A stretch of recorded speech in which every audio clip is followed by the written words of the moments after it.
Ассалаумағалейкум достар, сіздермен бірге қазақ тіліндегі спорт жайлы YouTube арна ERA-X. Видеоны көрместен бұрын видеоға лайк басып арнаға тіркеліп қойыңыздар, ал біз бастаймыз. Болашағынан зор үміт күттіретін қазақстандық боксшы Садырдин Ахметов кәсіпқой рингте кезекті жеңісіне қол жеткізді. Канаданың Монреал қаласында өткен кәсіпқой бокс кешінде қазақстандық былғары қолғап шебері және де бірінші орта салмақта WBC тұжырымы бойынша жастар чемпионы Садырдин Ахметов қарсыласы аргентиналық 25 жастағы Хосе Антонио Вильябсты 10 раундтық жекпе-жегінің 7-ші раундында нокаутқа жіберіп жеңіске жетті.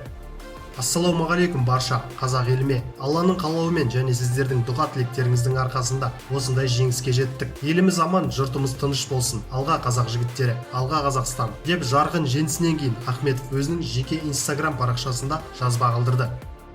Еске сала кетейік, 8 желтоқсан күні таңертең Ахметов 7-ші раундта аргентиналық Хосе Вильябсты сұлатып мансабында 11-ші жеңісіне қол жеткізді.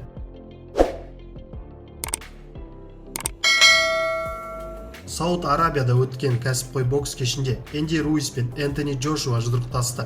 Бүгін өткен бокс кешінде ауыр салмақтағы WBA Super, WBO, IBO чемпионы Энди Руис бұрынғы әлем чемпионы Энтони Джошуамен кездесті. Кездесу барлық раунд бойы жалғасып, британиялық боксшының пайдасына шешілді. Осылайша Джошуа ауыр салмақта WBA Super, WBO, IBO титулдарын қайтарып алды. Сондай-ақ Сауд Арабиясында өтіп жатқан бокс кешінде ауыр салмақта WBA чемпиондық атағына ресми үміткер атану үшін ресейлік Александр Поветкин мен қарсыласы Майкл Хантер 12 раундтық жекпе-жекте төрешілер шешімімен кездесу тең аяқталды. Америкалық салмақ өлшеу рәсіміне қазақтың ұлттық оюлары бейнеленген ұлттық киіммен келген болатын. Сіздермен бірге болған қазақ тіліндегі спорт жайлы YouTube арна ERA-X. Арнаға жазылуды ұмытпаңыздар, күн сайын жаңа видеолар біздің арнаға шығып отырады. Ал мен сіздермен қоштаспаймын, келесі кездескенше.